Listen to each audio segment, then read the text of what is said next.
Hi, I'm Abra with Discovery Outdoors. We're giving away a bunch of crankbaits. For your chance to win, like, subscribe, and comment. And for more information, click the eye above. What's up? It's Matt with Discovery Outdoors, and today I'm going to show you how to locate those difficult to find summer crappie.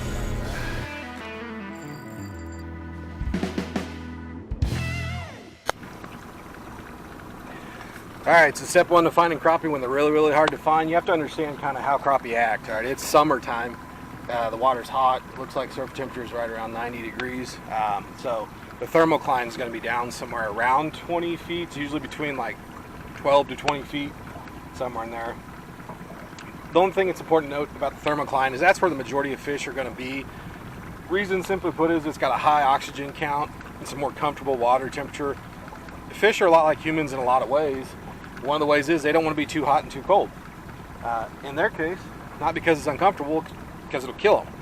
So they're going to stay in those specific areas that are best for them, and that's going to be somewhere near that thermocline, usually right below it, right above it, because they're trying to find bait fish, which also stay in the thermocline.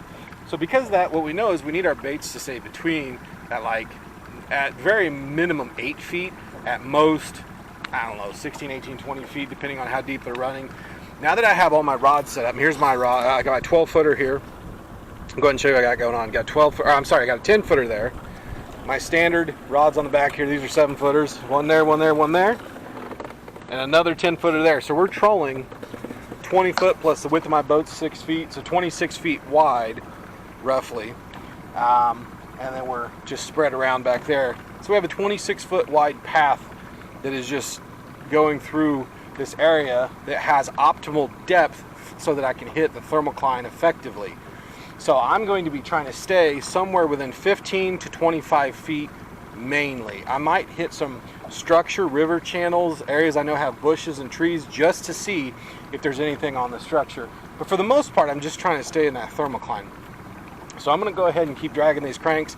And the other things I'm going to watch for today is if there's specific colors that seem to be doing well, if there's specific depths that seem to be doing better, and also part of my job is to watch that fish finder as much as possible and to see if it's showing a depth that is marking a lot of fish.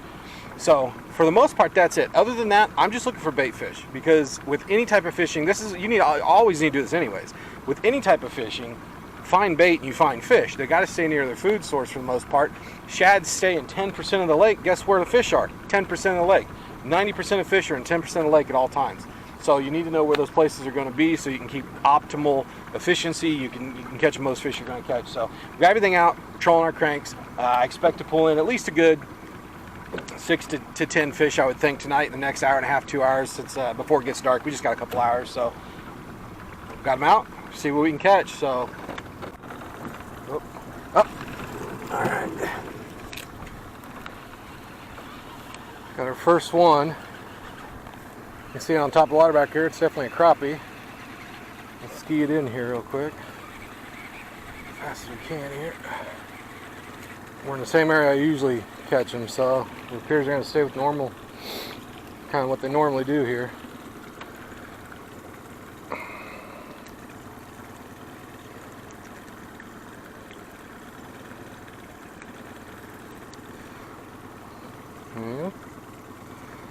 That little fish came in on a Bandit 300. I don't know what this color is called, but pretty well-known bait.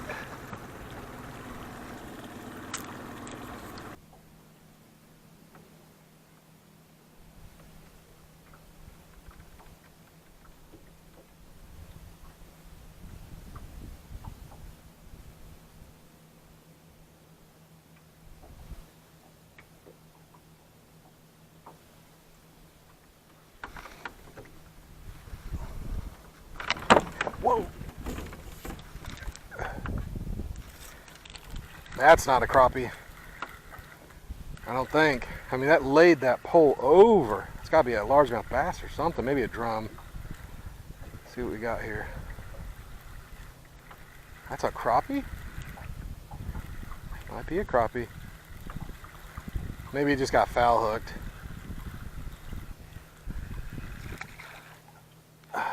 Drum. Yeah, Yeah, you get those out here too, unfortunately. Let's see if I can get them in here without losing one of my favorite baits.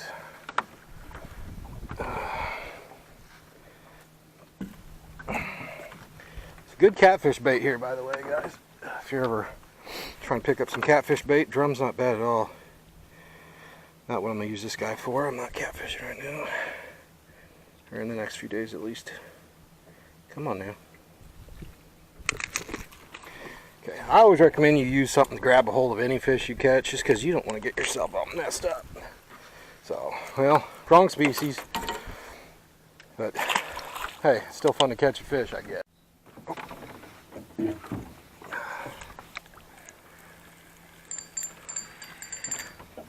Got a fish on this one. Looks like a pretty nice crappie, I think. It is indeed. Wow, nice crappie. Look at that, beautiful crappie.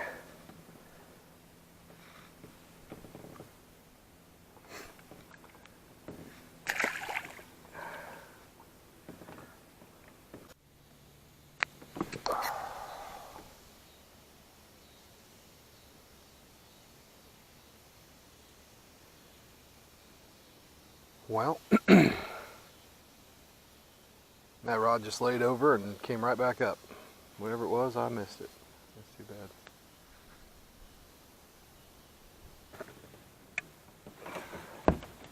I'm going to switch back to the motor, I think. I hate to do it because I like the silence, but I feel like I have better control over it at this point because the trolling motor is kind of being a little bit of a pain in the butt.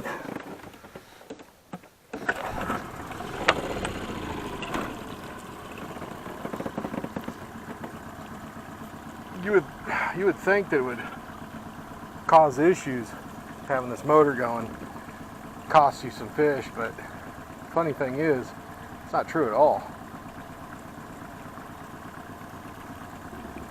I think sometimes the fish get all excited because of the sound of the motor and they kind of move around, and then they see the baits and they bite them. Kind of a reactionary strike.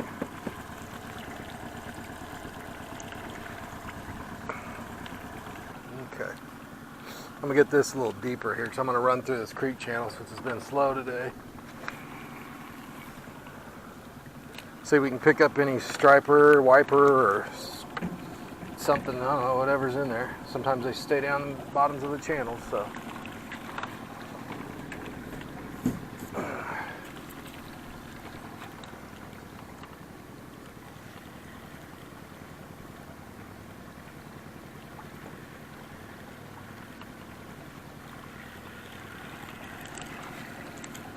I got a fish, I got several fish.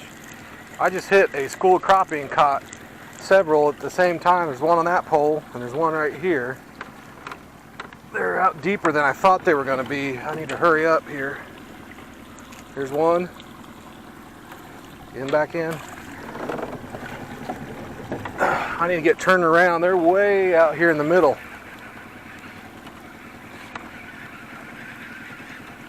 All at once I caught several of them here.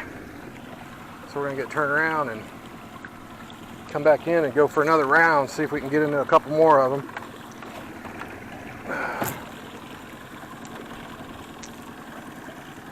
Another pretty good one.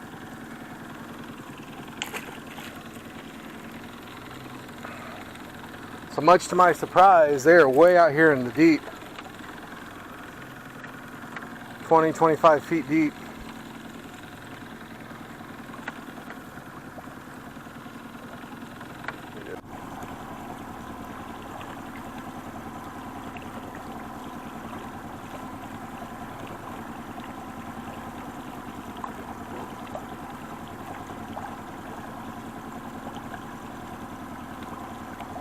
Whoop, just got another one.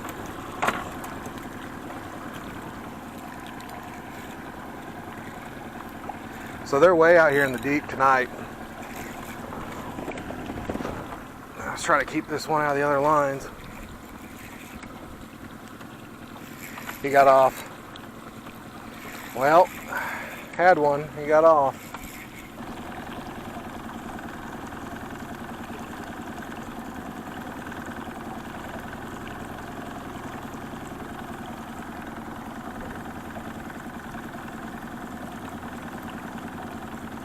Got one right there.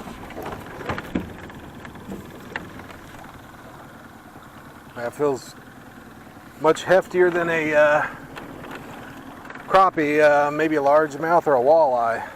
Could be a drum. A little deep for a drum normally. He's putting up a pretty good fight. He didn't want to come any closer to the boat.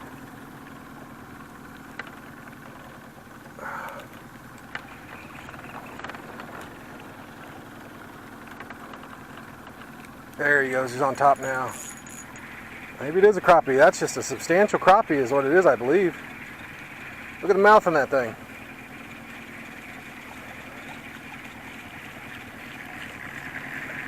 Look at that crappie right there. My Lord, look at that fish. Wow. People, will you look at that crappie? Oh man.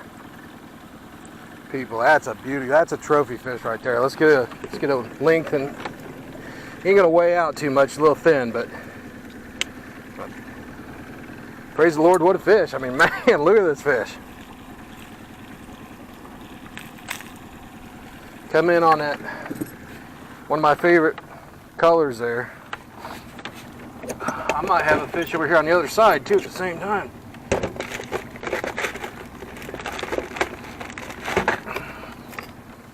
Get a quick measurement on them. That's a 14-inch crappie all day long. Check that out. About a 14 and a quarter maybe. That's a big crappie, people. Buddy, you got one more thing to do. I got to know what you weigh before you go home.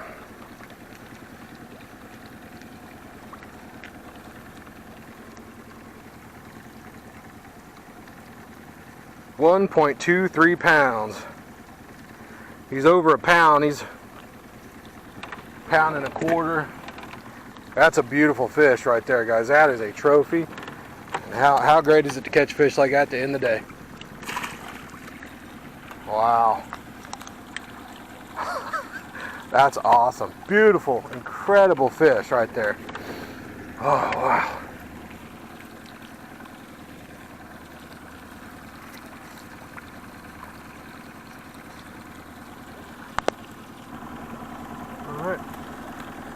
That's it. We're going to start making our way back towards the dock. I'm going to stay in the deeper water because it seems to be holding the fish right now. Oh, there's one right there. The same area we caught the other ones. You hate to leave fish, don't you? But the other thing I hate to do is go a couple miles back to the dock with no light. So this is going to be the last one today, guys. We're going to call it a day on this one. Little guy, 9-10 inches, somewhere in there. Man, closer to 9, I'm sure. But anyways, always grab them like this. Keeps from injuring them, keeps from hooking you. Let's get him out of there. Here we go. This is it. End of the day for us. Little guy, frying pan worthy. We're going to let him go, and we're going to head home. Thank you, sir. Thanks for joining me. Hope you had fun seeing how to locate crappie during the summertime. The key is move around. They don't stay in the same place long, they move a lot. And as you saw, I got into the areas where the inside of the ledges were, where the shad are, where you usually expect them. There just wasn't much there. We get out to the deep ledges, well actually flats off of the ledges here, where there really aren't any shad, and we start hitting a lot of crappie. So it's just how it works this time of year. You have to move around, you have to stay mobile, that's how you're going to find your fish. So we're going to head back to the dock. Hope you enjoyed the program. We'll see you next time.